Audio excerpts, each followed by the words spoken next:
नमस्कार दोस्तों, मैं हूं प्रवीण। आज आज हम बात करने वाले हैं उन अंधेरे कोनों की जहां से अक्सर कहानियां निकल कर आती हैं। और सुनिए, ये कोई मनगढ़ंत किस्से नहीं है। जी हाँ, ये आप जैसे ही लोगों ने भेजी हैं। 3 सच्ची रोंगटे खड़े कर देने वाली घटनाएं। तो अपनी हिम्मत को थोड़ा बटोर लीजिए, हेडफोन ठीक से लगा लीजिए, क्योंकि अब हम सब भूतों की दुनिया में कदम रखने जा रहे हैं। और अब वक्त है डरने का। तो हमारी पहली कहानी भेजी है लीना ने। कहानी शुरू होती है एक कॉलेज पार्टी से, जो सुनने में तो आप जानते हैं बिल्कुल नॉर्मल लगती है, पर बस तब तक जब तक के दरवाजे पर एक बिन बुलाई दस्तक नहीं हुई। चलिए पता करते हैं कि उस रात आखिर हुआ क्या था। ऐसा क्या हुआ जिसने सबकी रूह कंपा दी। तो सीन कुछ ऐसा है कि लीना की एक दोस्त ने करीब 20-25 दोस्तों के लिए पार्टी करने के लिए एक फ्लैट किराए पर लिया। रात भर पार्टी चली, म्यूजिक, मस्ती और इस सब में इतना डूब गए कि किसी को होश ही नहीं रहा कि कौन कितनी पी चुका है। और फिर जब सुबह आंख खुली तो सिर एकदम भारी और फोन देखा तो घर से ढेरों मिस्ड कॉल्स। अब सब हड़बड़ी में घर पर कोई ना कोई बहाना बनाया और फटाफट उस बिखरे हुए फ्लैट से निकलने की तैयारी करने लगे। सब कुछ जैसे तैसे समेटा और बस दरवाजे की तरफ बढ़े ही थे कि अचानक डोरबेल बजी और उस आवाज ने जैसे पूरी खामोशी को चीर दिया। सुबह सुबह भला कौन आया होगा? सबने यही सोचा होगा कि शायद कोई पड़ोसी है। लेकिन दरवाजे के उस पार जो था ना, उसकी उम्मीद तो उन्होंने सपने में भी नहीं की थी। दरवाजा खोला तो देखा सामने एक बुजुर्ग आदमी खड़े हैं। कोई 60-65 साल के होंगे। उनके चेहरे पर एक अजीब सी सख्ती थी, पर पहली नजर में तो वो बिल्डिंग के ही कोई आन रहने वाले लग रहे थे। उस आदमी ने पहले तो सबको गुस्से से घूरा और फिर कहा, तुम लोगों ने ये शराब की बोतलें यूं कमरे में क्यों पैकी हुई हैं? जाओ जाकर 7वीं मंजिल पर रखे कूड़ेदान में डालाओ। बस इतना कहा और बिना कोई जवाब सुने वहां से चले गए। बड़ा अजीब था ये सब। अब सबके मन में सवाल तो बहुत थे, पर उस आदमी के हुक्म में न जाने क्या बात थी कि सब चुपचाप बोतलें उठाकर 7वीं मंजिल की तरफ चल दिए। और जैसे ही उन्होंने बोतलें डस्टबिन में डालनी शुरू की, उसी फ्लोर का एक और आदमी बाहर आया और उसने पूछा, आप लोग कौन से फ्लैट से हैं?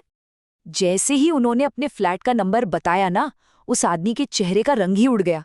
उसने कांपती हुई आवाज में जो कहा, उसे सुनकर सबके होश उड़ गए। उसने कहा, उस फ्लैट में एक आदमी रहता था जो बहुत शराब पीता था और उसी फ्लैट में उसकी मौत हो गई। कहते हैं उसकी आत्मा अभी भी वहीं भटकती है।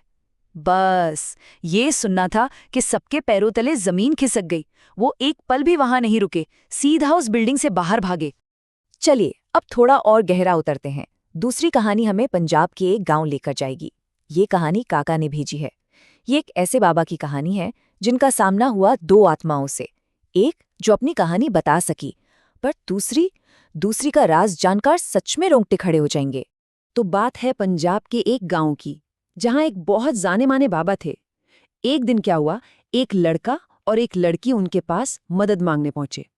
घर में परेशानियां थी, सेहत बिगड़ रही थी, मतलब सब कुछ गलत हो रहा था। पर उन्हें ये बिल्कुल नहीं पता था कि उनकी मुसीबत इस दुनिया की है ही नहीं। बाबा ने जैसे ही पूजा शुरू की, धूप जलाई, लड़की के अंदर जो भी था वो बोलने लगा। उसने बताया कि उसे किसी ने काले जादू से भेजा है। खैर, बाबा ने उसे मुक्ति का वचन दिया और वो शांत हो गई। पर जब लड़की की बारी आई तो पूरा मंजर ही बदल गया। उसके अंदर जो था वो बोल नहीं रहा था, बस एक घुटी घुटी सी चीख, और वो जमीन पर तड़पने लगता था। उसकी ताकत और उसकी वो खामोशी दोनों ही बहुत डरावनी थी। बाबा की हर कोशिश नाकाम हो रही थी। वो आत्मा कुछ भी बोलने को तैयार नहीं थी। आखिरकार बाबा ने अपने गुरु का ध्यान किया और जैसे ही गुरु की शक्ति का आवाहन हुआ, वो चीज और जोर से चीखने लगी। पर आवाज फिर भी दबी हुई थी। और तभी वो खौफनाक राज सामने आया कि जिसने भी उस शक्ति को भेजा था ना, उसने भेजने से पहले उसकी जबान काट दी थी। इसीलिए वो सिर्फ एक हल्की चीखने जैसी आवाज निकाल पा रही थी। सोचिए, एक इतनी शक्तिशाली और तड़पती हुई आत्मा को काबू करना लगभग नामुमकिन था।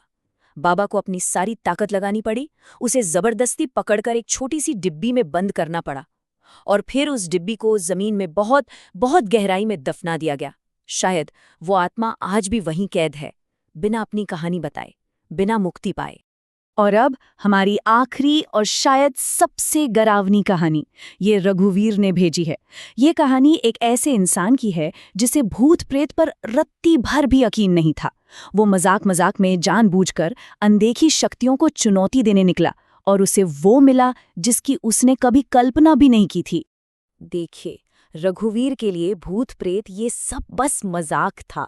वो अपनी बहादुरी दिखाने के लिए ना अक्सर रात में पास के कब्रिस्तान में चला जाता था। फिर एक दिन इंटरनेट पर उसे पता चला केरल के सुल्तानी कब्रिस्तान के बारे में, जो एक बहुत खूंखार जिन के लिए बदनाम था। बस फिर क्या था, ये उसकी जिद बन गई। 2 महीने बाद वो अपने 2 दोस्तों को घुमाने के बहाने केरल ले गया। उन्हें बताया तक नहीं कि असली मकसद घूमना नहीं, बल्कि एक जिन को चैलेंज करना है। जब वो लोग केरल पहुंचे और रात के करीब 1:30 बजे सुल्तानी कब्रिस्तान जाने के लिए टैक्सी ढूंढने लगे, तो एक बड़ी अजीब चीज हुई। कोई भी टैक्सी ड्राइवर जैसे ही कब्रिस्तान का नाम सुनता, वो मना कर देता। मतलब साफ मना। उस जगह का खौफ उनके चेहरों पर साफ नजर आ रहा था। बड़ी मुश्किल से एक टैक्सी वाला माना, पर उसकी शर्त और कीमत सुनकर ये लोग चौंक गए। सोचिए, होटल से सिर्फ 4 किलोमीटर दूर जाने के पूरे 1000 रुपए, और शर्त ये थी कि वो उन्हें सिर्फ गेट पर छोड़ेगा और तुरंत वापस चला जाएगा। उस जगह का डर इतना ज्यादा था। जैसे ही उन्होंने कब्रिस्तान के गेट के अंदर पैर रखा ना, हवा एकदम भारी हो गई। एक अजीब, एक डरावनी खामोशी। वो टॉर्च की कांपती हुई रोशनी में आगे बढ़ ही रहे थे कि तभी उनकी नजर एक कब्र पर पड़ी। वहां कोई बैठा था, बिल्कुल चुपचाप, सिर झुकाए हुए। आधी रात, कब्रिस्तान और कब्रों के बीच में बैठा वो आखिर कौन हो सकता था? रघुवीर ने हिम्मत करके अपनी कांपती आवाज को संभालते हुए पूछा, आप यहाँ क्या कर रहे हैं? उस शख्स ने बिना सिर उठाए एक बहुत गहरी और भारी आवाज में जवाब दिया, मैं तो अपने ही घर में हूं। तुम यहाँ क्या कर रहे हो? ये जगह इंसानों के लिए ठीक नहीं है। बस ये शब्द सुनते ही रघुवीर के बदन में एक सिहरन सी दौड़ गई। वो समझ चुका था वो किसके सामने खड़ा है। और जैसे ही रघुवीर को ये एहसास हुआ, उस चीज ने अपना सिर उठाया। उसका चेहरा बेहद भयानक था। फिर वो खड़ा हुआ और उसका कद बढ़ता ही चला गया, इतना लंबा कि उसे देखने के लिए सिर पूरा ऊपर उठाना पड़ रहा था। रघुवीर बस एक ही शब्द चिल्लाया, भागो! और वो तीनों अपनी जान बचाने के लिए भागे। वो जिन भी उनके पीछे भागा, और उसके कदमों की आवाज वो ऐसी थी जैसे कोई हाथी उनके पीछे भाग रहा हो। भागते भागते अंधेरे में उनका दोस्त इकबाल एक गड्ढे में गिर गया, और इससे पहले कि वो संभल पाता, उस जिन ने उस पर हमला कर दिया। इकबाल किसी तरह बच तो गया, लेकिन उस जिन के पंजों ने उसकी पीठ पर गहरे जख्म छोड़ दिए थे।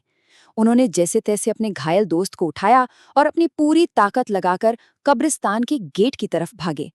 तो पार्टी वाले फ्लैट का वो भूत, बाबा के सामने आई वो बेबस गूंगी आत्मा, या फिर कब्रिस्तान का वो खूंखार जिन, ये तीनों कहानियां ये हमें एक ही सबक सिखाती हैं। तो सवाल ये उठता है कि असली खतरा उस अनदेखी दुनिया में है, या फिर हमारे अपने अहंकार में, उस घमंड में जो हमें उन चीजों को चुनौती देने पर मजबूर करता है जिन्हें हम समझते तक नहीं। खैर, इस सवाल का जवाब मैं आप सब पर छोड़ता हूं। अगली बार तक अपना ख्याल रखिएगा, और हाँ, अंधेरे से जरा दूर रहिएगा।